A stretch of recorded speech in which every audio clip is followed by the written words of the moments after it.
October 31st. Granz had died the night before Halloween. Since then, even though it's been 4 years, this has always been a sad time of year for me. For Mom, too, though she doesn't always say it. Instead, she immerses herself in getting August's costume ready, since we all know Halloween is his favorite time of year. This year was no different. August really wanted to be a Star Wars character called Boba Fett, so Mom looked for a Boba Fett costume in August's size, which, strangely enough, was out of stock everywhere. She went to every online store, found a few on eBay that were going for an outrageous amount, and finally ended up buying a Jango Fett costume that she then converted into a Boba Fett costume by painting it green. I would say, in all, she must have spent 2 weeks working on the stupid costume. And no, I won't mention the fact that Mom has never made any of my costumes, because it really has no bearing on anything at all. The morning of Halloween, I woke up thinking about Granz, which made me really sad and weepy. Dad kept telling me to hurry up and get dressed, which just stressed me out even more, and suddenly I started crying. I just wanted to stay home. So Dad took August to school that morning, and Mom said I could stay home, and the two of us cried together for a while. One thing I knew for sure. However much I missed Granz, Mom must have missed her more. All those times August was clinging to life after a surgery, all those rush trips to the ER, Granz had always been there for Mom. It felt good to cry with Mom, for both of us.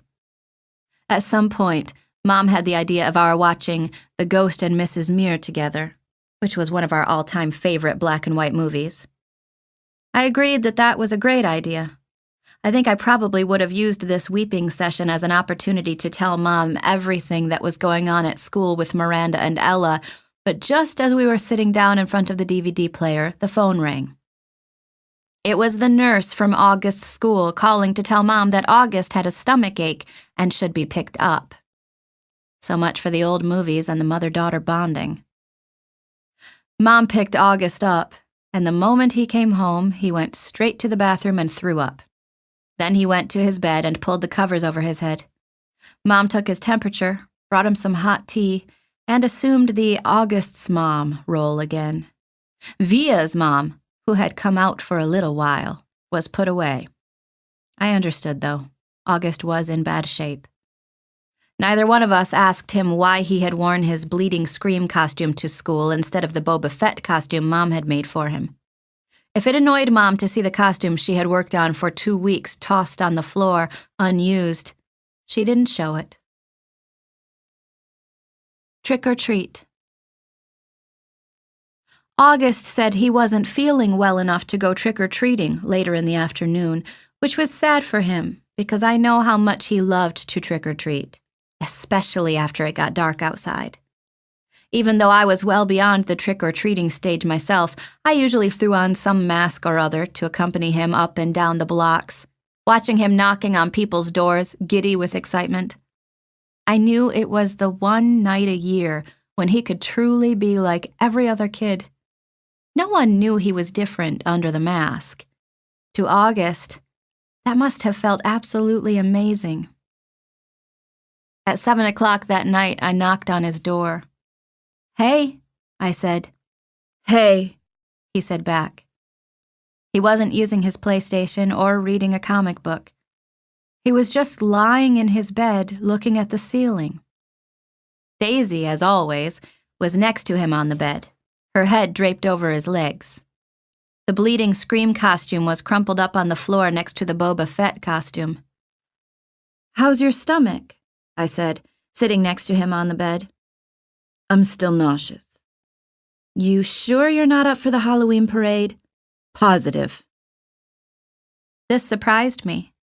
Usually August was such a trooper about his medical issues, whether it was skateboarding a few days after a surgery or sipping food through a straw when his mouth was practically bolted shut. This was a kid who's gotten more shots, taken more medicines, put up with more procedures by the age of 10 than most people would have to put up with in 10 lifetimes, and he was sidelined from a little nausea? You want to tell me what's up? I said, sounding a bit like Mom. No. Is it school? Yes. Teachers? Schoolwork? Friends? He didn't answer. Did someone say something? I asked. People always say something, he answered bitterly. I could tell he was close to crying. Tell me what happened, I said. And he told me what happened. He had overheard some very mean things some boys were saying about him.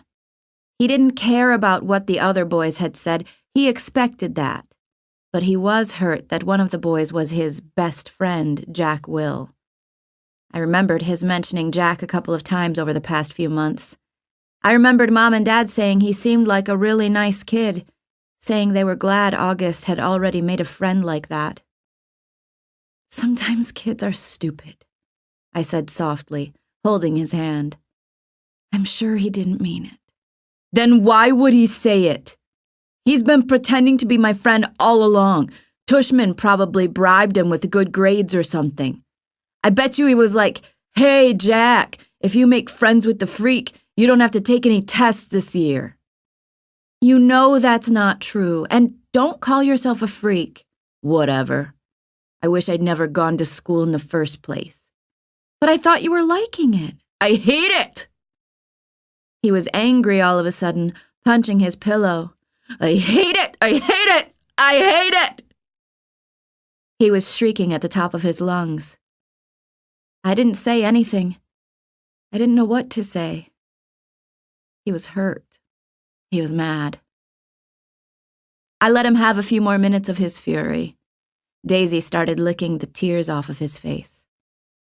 Come on, Augie, I said, patting his back gently.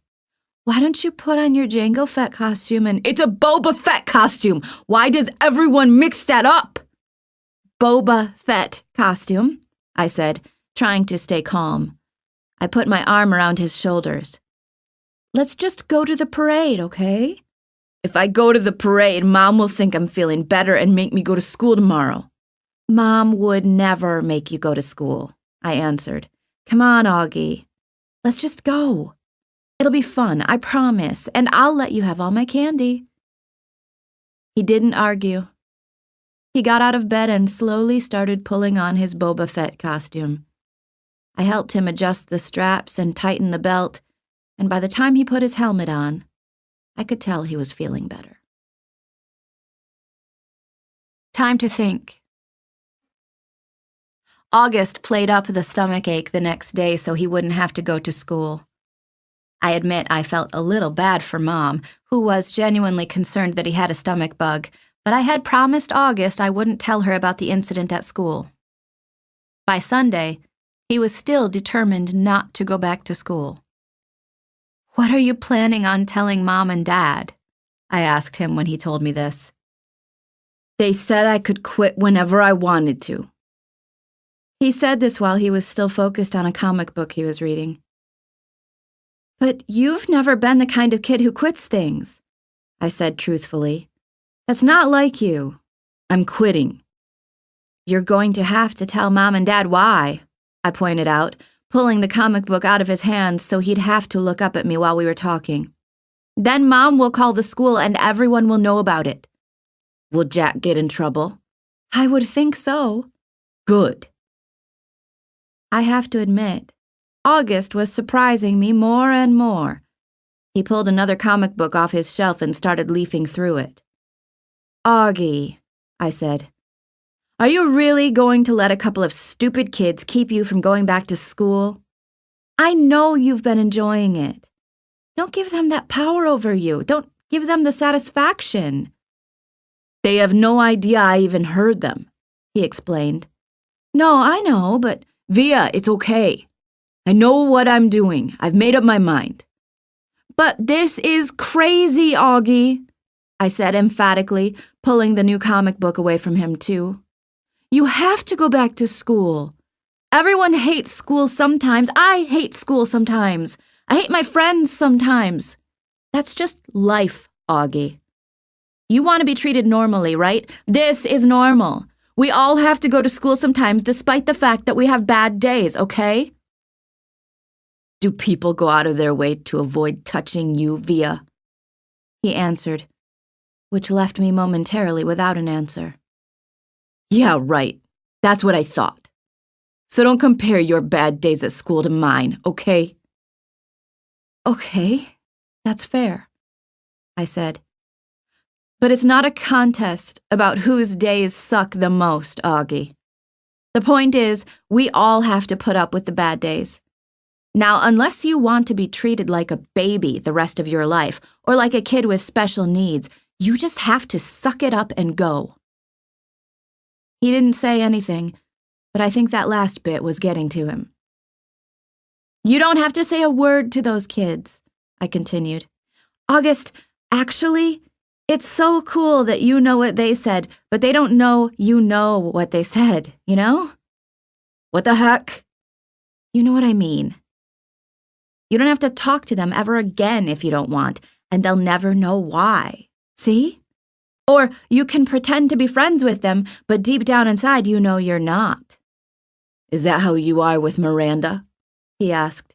No, I answered quickly, defensively. I never faked my feelings with Miranda. So why are you saying I should? I'm not. I'm just saying you shouldn't let those little jerks get to you, that's all. Like Miranda got to you. Why do you keep bringing Miranda up? I yelled impatiently. I'm trying to talk to you about your friends. Please keep mine out of it. You're not even friends with her anymore. What does that have to do with what we're talking about? The way August was looking at me reminded me of a doll's face. He was just staring at me blankly with his half-closed doll eyes. She called the other day, he said finally. What? I was stunned. And you didn't tell me? She wasn't calling you, he answered, pulling both comic books out of my hands. She was calling me, just to say hi, to see how I was doing. She didn't even know I was going to a real school now. I can't believe you hadn't even told her. She said the two of you don't hang out as much anymore, but she wanted me to know she'd always love me like a big sister. Double stunned. Stung. Flabbergasted. No words formed in my mouth. Why didn't you tell me? I said, finally. I don't know. He shrugged, opening the first comic book again. Well, I'm telling Mom and Dad about Jack Will if you stop going to school, I answered. Tushman will probably call you into school and make Jack and those other kids apologize to you in front of everyone, and everyone will treat you like a kid who should be going to a school for kids with special needs. Is that what you want? Because that's what's going to happen. Otherwise, just go back to school and act like nothing happened. Or if you want to confront Jack about it, fine. But either way, if you— Fine, he interrupted. What? Fine, I'll go, he yelled, not loudly. Just stop talking about it already. Can I please read my book now? Fine, I answered. Turning to leave his room, I thought of something. Did Miranda say anything else about me? He looked up from the comic book and looked right into my eyes. She said to tell you she misses you, quote unquote. I nodded. Thanks, I said casually, too embarrassed to let him see how happy that made me feel.